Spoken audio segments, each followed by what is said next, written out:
Hanjin Shipping, once the biggest name in South Korea's thriving shipping sector, was officially declared bankrupt today. Despite injections of governmental support, it folded under the weight of billions of dollars of debt. According to our Kim Min-ji, this development is expected to deal a damaging blow not just to the local industry, but the economy as a whole. A 40-year-old history ended.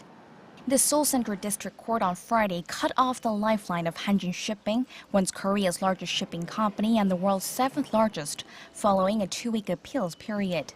A bankruptcy trustee will now be appointed to sell off Hanjin's remaining assets. Earlier this month, the court decided to end the rehabilitation scheme, saying the firm's liquidation value would be worth more than its value as a going concern. Hanjin had been under court receivership since last September after creditors decided not to extend further financial support. At the time, the company's debt stood at over $5 billion. Hanjin's collapse was preceded by tough industry conditions, including low freight rates due to overcapacity and a decline in shipments from slumping global demand. Some of Hanjin's routes will now be covered by foreign shippers, and Korean exporters may have to shoulder the cost of redirecting the shipments or finding new shippers. Layoffs are another concern. While the government says 2,000 workers will lose their jobs, experts expect about 25,000 job losses from related companies as well. I feel as though the government failed to recognize the importance of the shipping industry as a national industry. Rather than help it stand up again, Hanjin was forced to sell its major assets, in essence leaving it with no options to create profit. The collapse is expected to result in a plunge in Korea's credibility as a shipping nation.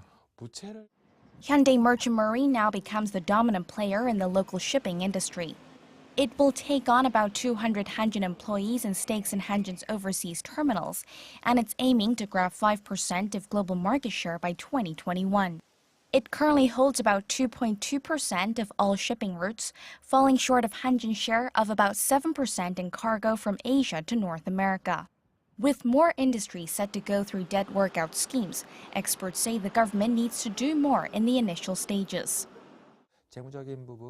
We cannot look at different sectors as one. It should depend on the industry outlook and economic principles.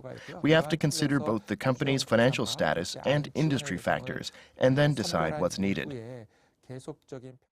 Experts add that as timing is key in corporate restructuring, they say it's important that the next administration sees it as a priority. Kim Min-ji, Arirang News.